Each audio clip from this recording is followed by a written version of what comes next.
Hai Sobat Horor, welcome.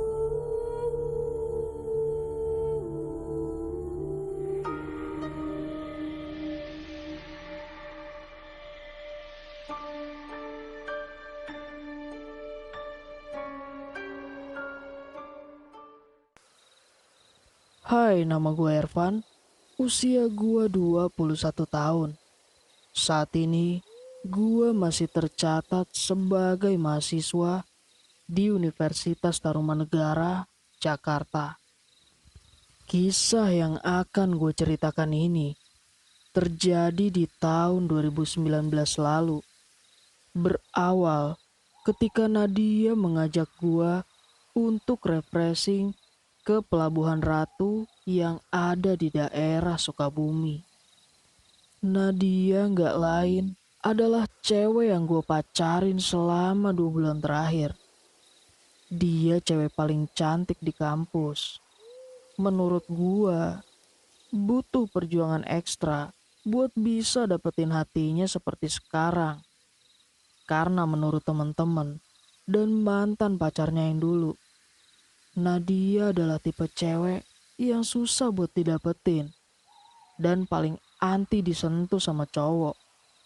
Gua pun penasaran, sekaligus merasa beruntung ketika Nadia menerima gua sebagai pasangannya. Singkat cerita, akhirnya gua putuskan untuk terima ajakan Nadia. Hari itu, Jumat sore selesai cuci mobil, gue langsung jemput Nadia di kosannya. Kebetulan, kosan kita jaraknya dekat, cuma beda blok aja. Dan berangkatlah kami dari Jakarta menuju Sukabumi. Nadia duduk di sebelah gua dan mulai memutar lagu-lagu kesukaannya. Sambil nyetir, gue ikut nyanyi-nyanyi. Ya, ngerasa happy aja gitu. Bisa berduaan sama pacar, pergi ke suatu tempat yang agak jauh dari kota. Dengan menggunakan GPS, gue pun jadi gak khawatir akan nyasar nantinya. Tentu aja, GPS sekarang itu udah smart banget bro. Dan bisa dipercaya. Tapi, jangan ngelebihin percaya kita sama Tuhan. Takut musyrik. Setengah perjalanan yang kita lewatin berjalan lancar. Sampai akhirnya, pas maghrib gitu, kita udah memasuki daerah Sukabumi. Tiba-tiba, GPS menuntun kita ke arah jalan yang agak sempit, gelap, yang kanan kirinya dipenuhi pohon-pohon tinggi dan rimbun. Pikir gua, ya lanjutin aja deh. Siapa tahu ini memang jalan pintas menuju Pelabuhan Ratu. Lagian, gua bisa apa selain cuma ngikutin rute yang ditunjukkan oleh GPS? Karena gua sama sekali nggak tahu jalan. Gua pun berusaha positive thinking sambil lanjutin perjalanan. Sekitar 20 menit berlalu, kita belum juga keluar dari suasana jalan yang gelapnya kayak gini. Nadia pun menegur gua karena mulai ngerasain takut sama suasana jalan yang semakin horor. Yang, kamu yakin kita ngelewatin jalan yang benar? Ya, gimana ya? Dari awal kan aku cuma ngikutin GPS. Gua menjawab apa adanya. Jujur aja, dalam hati, gua merasa kurang nyaman sih sama keadaan jalan yang aneh dan susah untuk dilaluin. Karena kita ngelewatin jalanan tanah yang agak bergelombang, becek karena bekas hujan. Dan dari tadi gak ada satupun kendaraan atau orang yang melintas di jalanan ini. Tiba-tiba aja, ban mobil gua seperti terganjal oleh sesuatu. Gua pun menginjak gas mobil dalam-dalam, berusaha melewati ganjalan itu, dan muncullah suara. Seperti ada suara benda yang patah karena terinjak sama ban mobil gua. Gua pun berusaha tetap ngegas dan jalanin mobil gua, walaupun jalannya agak berat. Setelah jalan beberapa meter, lagi-lagi ban mobil gua terganjal sesuatu. Gua injak gas sedalam-dalamnya. Tiba-tiba, "Yang, stop dulu deh. Gak usah digas terus. Percuma, kayaknya kita nginjek sesuatu deh." Lagi-lagi, Nadia menegur gua. Kayaknya gua memang harus turun untuk ngecek langsung. Gua pun keluar dari mobil dan mulai mengecek sekeliling ban mobil satu persatu.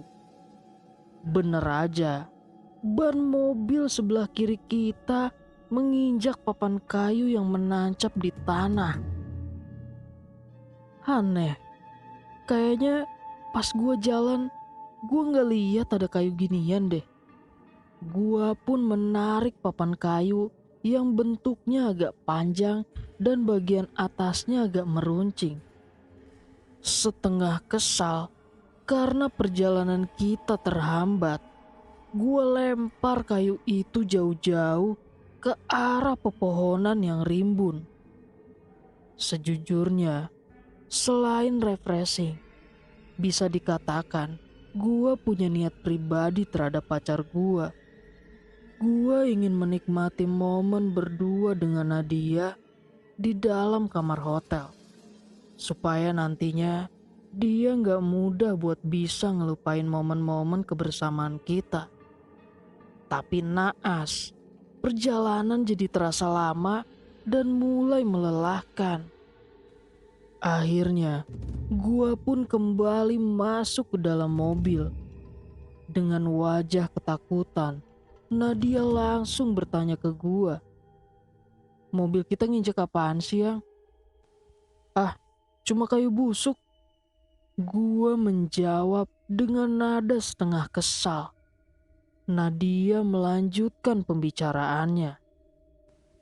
"Kayaknya kita harus keluar deh dari jalanan ini. Ini kayak bukan jalanan umum yang biasa dilewatin orang-orang. Kamu lihat deh di depan kita, jalanannya gelap banget. Kita nggak tahu kan di sana jalanannya kayak apa. Kalau jurang gimana?"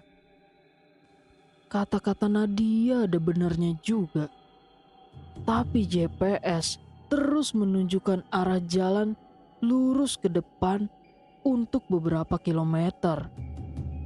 Tiba-tiba aja Nadia memegang tangan gua. "Yang, aku takut."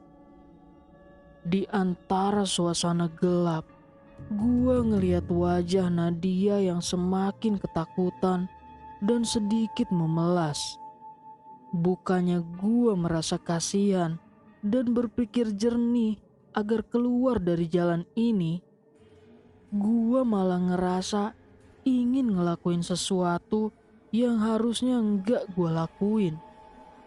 Di situ, gua berusaha menenangkan dan memeluk Nadia. Dia nggak nolak, nggak seperti biasanya. Mungkin karena keadaan, dia jadi butuh perlindungan dari gua. Gua ngerasa Nadia membalas pelukan gua dengan semakin erat.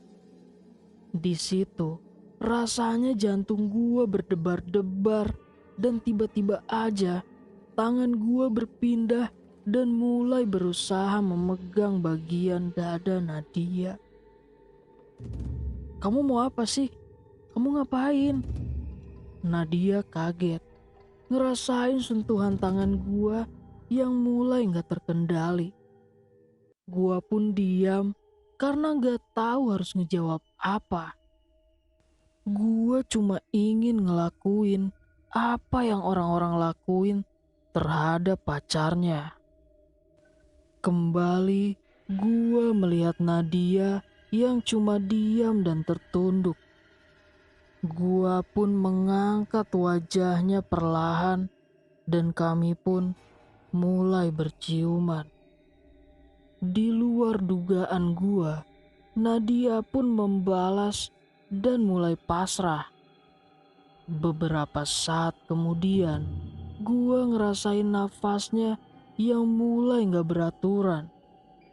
Mungkin Nadia udah mulai terpancing untuk ngelakuin hal yang lebih dengan gua. Disitulah perlahan gua mulai membuka kancing baju Nadia satu persatu dengan perasaan gua yang semakin bergejolak. Nadia menatap gua dengan wajah yang memelas sambil mengatur nafasnya yang semakin gak beraturan. Gua pun berusaha menenangkan pacar gua. Gak apa-apa kok sayang, sebentar doang kok, ya.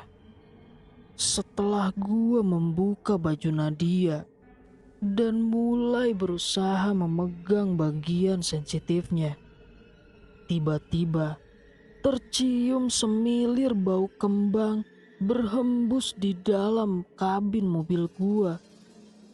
Bau kembang 7 rupa yang sangat-sangat pekat. Gua nggak ngerti dari mana asalnya bau itu. Karena posisi kaca mobil, semuanya ada dalam keadaan tertutup rapat. Tiba-tiba aja, Nadia berubah liar. Dia menatap gua dengan wajah seperti orang kerasukan, sambil berpindah posisi duduk di atas pangkuan gua. Kami pun saling berhadapan, dan saat tubuh Nadia semakin dekat dengan gua malah mencium bau amis darah yang sangat-sangat menusuk. Konon katanya, kalau kita mencium wangi-wangian kembang atau bau amis darah, tandanya ada makhluk halus yang sedang berada di dekat kita. Perasaan gua kacau gak karuan. Antara ingin melakukan hubungan bersama pacar gua atau mulai berpikir untuk keluar dari jalanan sial ini. Dan seketika Nadia membuat gua merasakan sesuatu yang gak bisa gua tolak. Dan terjadilah apa yang harusnya nggak kita lakuin di keadaan itu. Saat kejadian itu berlangsung, di antara suasana gelap dan bau amis darah yang bercampur wangi kembang, gua terus ngeliat wajah Nadia yang sedang menggerak-gerakkan tubuhnya. Gua lihat wajahnya berubah-ubah seperti wajah wanita lain. Dan terkadang menatap gua dalam-dalam seperti sangat marah. Di keadaan yang seperti itu, gua ngerasa takut, sekaligus turut menikmati apa yang dilakukan Nadia terhadap gua. Skip. Tanpa berkata apa-apa, Nadia kembali ke posisi duduknya yang semula. Dan dia pun langsung tertidur. Gua mulai berpikir untuk keluar dari jalanan sial ini. Karena keadaan jalan yang gak memungkinkan untuk putar balik, gua pun mulai menjalankan mundur mobil gua agar bisa bertemu jalan semula yang lebih manusiawi untuk dilewatin. Tiba-tiba, ban belakang mobil gua seperti terganjal lagi oleh sesuatu. Anjing! Gua mengumpat dan langsung turun dari mobil tanpa menutup pintu. Ternyata ban belakang mobil gua terganjal lagi oleh papan kayu yang bentuknya sama seperti yang gua lempar ke arah semak-semak tadi. Disitulah gua udah semakin muak. Sialan, kayu anjing. Gua pun menarik kayu yang menancap di bawah ban belakang mobil gua. Dan saat gua ingin melemparkan kayu itu, gua melihat ada tulisan di papan kayu itu. Surjani, 13 Februari 1961. Gua terbelalak melihat papan yang ada di tangan gua ternyata bukan papan biasa, tapi papan nisan kuburan. Dan gua yakin papan yang gua lempar sebelumnya juga papan nisan. Seketika kaki gua terasa lemas. Dengan perasaan takut, gua meletakkan papan itu di tanah yang agak sedikit jauh dari tempat gua berdiri. Gua pun mulai menyalakan senter dari handphone dan dengan jeli mengamati apa yang ada di sekeliling gua dan tanah tempat gua berpijak. Terakhir, gua mengarahkan senter ke arah kolong mobil, tempat di mana gua mencabut papan kayu tadi. Ternyata di sekeliling gua, di bawah kolong mobil gua, dan bahkan di bawah kaki gua adalah gundukan-gundukan tanah yang bentuknya memanjang. Tanah kuburan.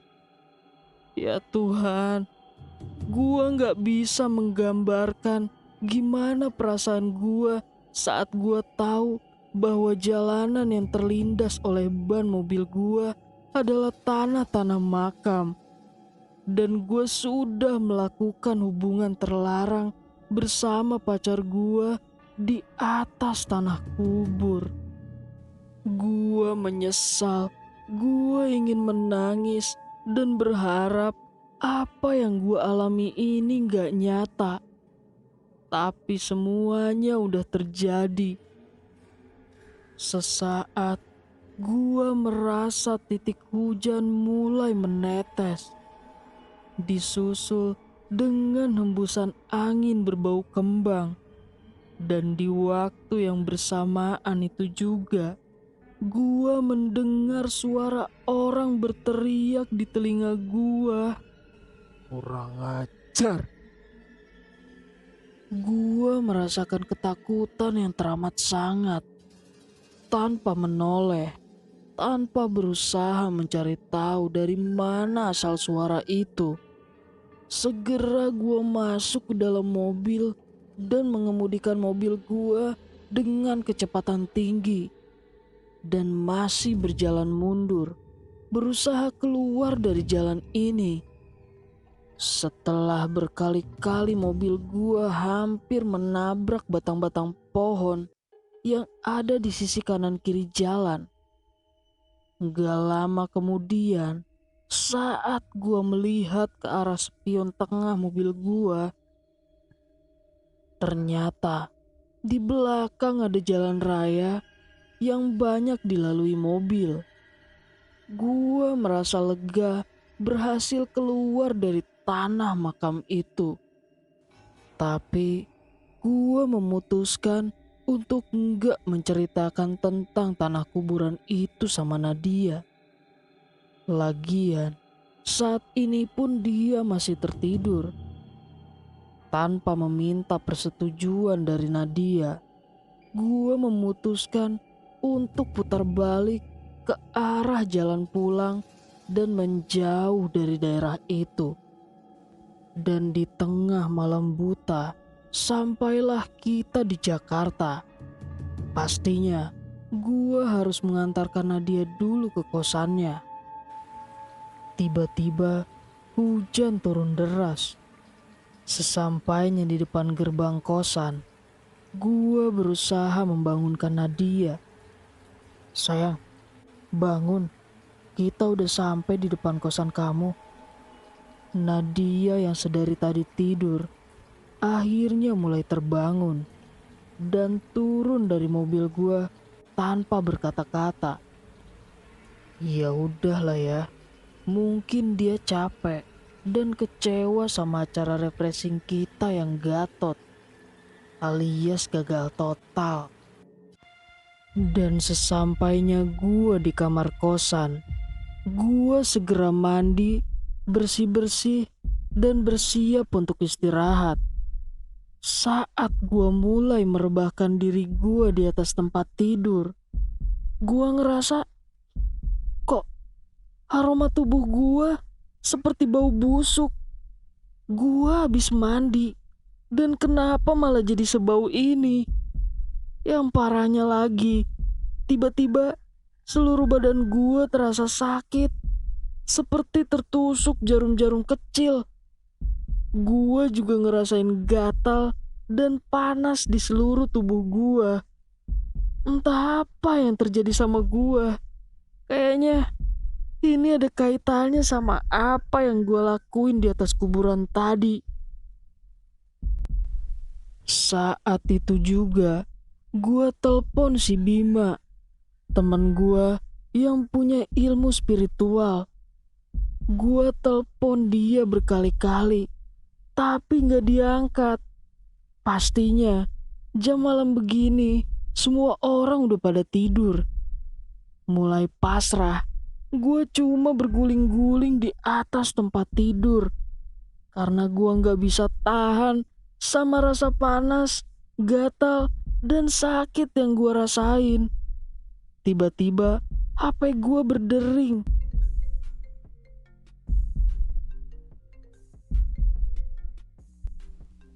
Gua bersyukur Bima menelpon gua balik. "Halo Sob, ada apa? Lu barusan telepon gua." "Bim, please Bim, tolongin gua Bim. Gua kualat Bim. Gua sakit karena kualat." "Ah? Maksudnya gimana? Lu sekarang di mana?" "Gua di kosan Bim. Gua nggak bisa cerita lebih banyak. Gua sakit Bim." "Ah, yaudah, gua kesana ya." Bima memutuskan untuk langsung menemui gua di kosan. Beruntung, jarak kosan Bima ke kosan gua nggak begitu jauh.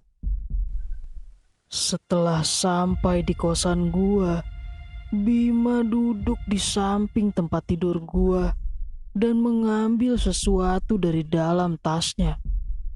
Selembar kain putih bertuliskan huruf kaligrafi berbahasa Arab. Bima meletakkan kain kecil itu di atas dada gua yang sedang berbaring. Lalu dia meletakkan tangannya di atas kain itu sambil menutup matanya. Beberapa saat kemudian dia bertanya, "Sob, apa yang sebenarnya lo lakuin sebelum kejadian ini?" Hmm, gua gua nyasar Bim di kuburan." Gua menjawab singkat. Gila aja kalau gua harus ceritain semuanya sama si Bima. "Yakin lo cuma itu? Lo tahu nggak, saat ini ada beberapa wujud makhluk yang mengikat dirinya di beberapa anggota tubuh lo. Mereka sangat-sangat marah. Jujur aja deh sama gua." Bima mulai mendesak gua dengan masih menahan sakit, dan demi kebaikan gua, akhirnya gua terpaksa menceritakan semua hal yang terjadi saat gua dan Nadia tersesat di jalan menuju Pelabuhan Ratu. Gua ceritain apa yang gua lakuin dengan Nadia di dalam mobil di atas tanah kuburan. Astagfirullahalazim. Ya pantas kalau makhluk-makhluk itu sampai ikut bersama lo. Mereka marah, merasa tempat tinggalnya udah dikotori oleh apa yang kalian lakuin.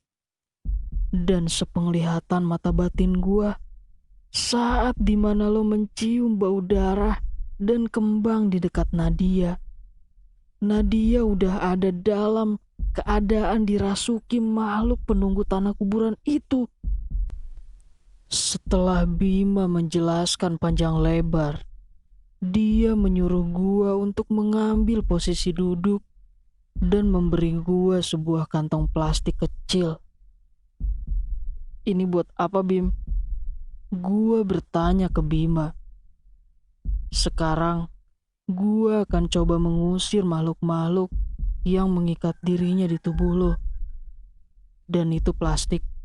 Buat kalau lo merasa mual, lo muntahin aja apa yang buat lo mual. Dan kalau lo merasa sakit, baca doa dalam hati. Gua pasrah mengikuti semua kata-kata Bima. Dia duduk di belakang gua sambil memegang bahu kanan gua dan mulai membaca ayat-ayat doa. Beberapa saat kemudian, gua mulai ngerasain pusing dan merasa sangat-sangat mual yang gak bisa gua tahan. Gua pun muntah beberapa kali. Dan saat Bima mengusap kening gua perlahan ke arah belakang, gua merasakan sakit yang luar biasa. Ya Tuhan, gua ngerasa seperti ada sesuatu yang ingin keluar dari tubuh gua. Seperti ruh yang ingin lepas dari badan gua. Tapi setelah itu, anehnya, gua udah gak ngerasain sakit yang gua rasain tadi. Dan gua udah gak mencium bau busuk lagi di tubuh gua. Cuma gua masih merasa sedikit pusing. Mungkin efek karena gua menahan sakit yang luar biasa waktu Bima berusaha mengeluarkan makhluk-makhluk itu dari tubuh gua.